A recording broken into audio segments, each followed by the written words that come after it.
Malaking impact sa isang tao ang magandang pananamit. Bukod sa nakakadagdag ito ng confidence, feel good din tayo syempre kapag sabay sa uso. Pero paano kapag budget mo ay limited? May mga paraan ba para mag-level up?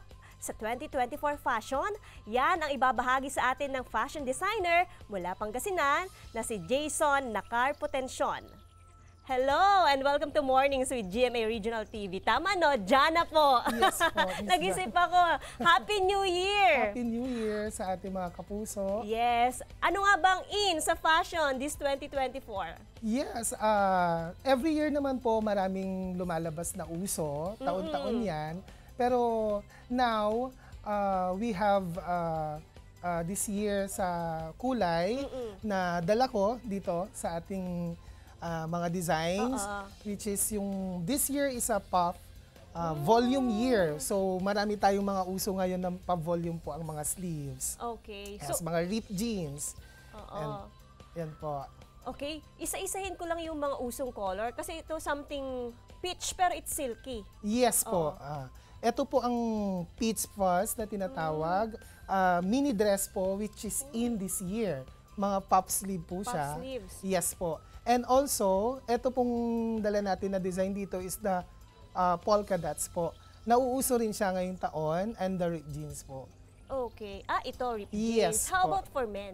For men po, ngayon nauuso ang mga Korean style, mga Gen Z, ganon. We have the printed coat po. Yan po yung mga nauuso sa mga natin, sa mga kabataan ngayon. Oo, pero paano yung inner niya? Yes po, white sleeve lang po siya, long sleeve So po siya. dapat mga plain colors Yes lang. po, yes po. And normally white. Yes po. Kasi parang napansin ko, nagustuhan ng tao yung black and white combination. Yes. Ngayon po nauuso rin. Yes na yes ang black this year. Oh, okay. Same po kay Peach Fuzz po. How about yung sa sa bottom naman ng mga dresses? Kasi kung puff itong mga sleeves niya, yung bottom ba balony pa rin siya or Yes po, kasi this year is a volume year para sa fashion. Nako Yes po. parang tumitrending ngayon yung mga parang mga Imelda style. Yes, mga butterfly sleeve po which is the terno na nauuso po ngayong taon. Okay. Ano mga tip natin na pwedeng ibigay kung nagtitipid pero ayaw magpaiwan naman sa uso? Actually, ito yung ito yung pinaka sa mga kabataan ngayon. Marami tayong pwedeng makita sa closet natin na pwede nating ulitin kasi ang fashion naman po is nauulit-ulit yan taon-taon. Bumabalik po yung mga lumang style pero ngayon ginagamit po ng mga kabataan ngayon like mga 50s, 60s po na mga designs na mga damitan. Bumabalik po yan nowadays. Kaya ang fashion po, makikita lang natin yan sa loob ng closet natin kung paano lang natin siya i-pares, i-pair.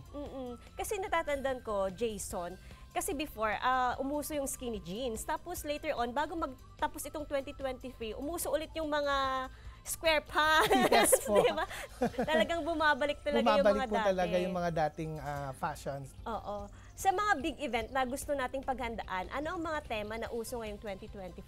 Sa mga big events po like the weddings po, ang ina-advise ko po lagi sa mga incoming mga bridal po namin, yung mga bride po namin, more on silhouette, minimalist lang po yung design. May mga ginawa na po ako na mga designs this 2024 po na mga designs natin which is yung mga minimalist lang po yung details.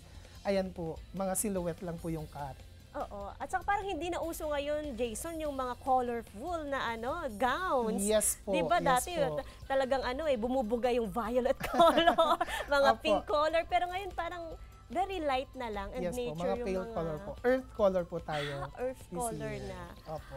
Ano ba yun? Parang as a fashion designer, mas nakaka-attract ka rin ba talaga ng customers if yung mga dinidesign mo is umaayon sa mga colors of this year and yung mga designs of this year? Ano yung mentality, kumbaga, ng mga customers kapag ganun yung kanilang May mga customers naman tayo, Ms. Joanna, they have their own design na kung ano po yung theme nila, kung ano po yung gusto nilang color. Pero nagsasuggest pa rin po kami sa kanila kung ano po yung pupwede this year or kung ano po yung theme na wedding. Okay.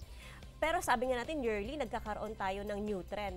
Paano naman kapag yung safest? Ano yung common lang na safest na hindi nababago? Classical kumbaga ng mga design. Classical, well, of course, ako po ang lagi kong ina-advise, wear your comfort Oo. wardrobe. Mm.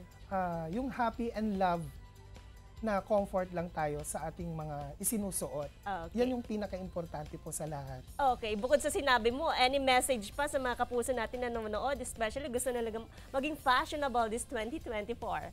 Yes, sa lahat po ng ating mga kapuso na naghahanap ng ating mga uso this year, ang i-advise ko lang po sa inyo is kung ano po yung pinaka-komportableng suot para sa atin, dun po tayo. At yung love po natin is sa fashion, nandyan po yan. Pero mas importante pa rin po yung komportable po tayo kung saan po yung sinusuot natin. Okay. Yes Thank po. you so much. Maraming salamat, Jason, at ingat kayo palagi. Thank Diyan you lamang po kayo mga kapuso dahil magbabalik ang mornings with GMA Regional TV.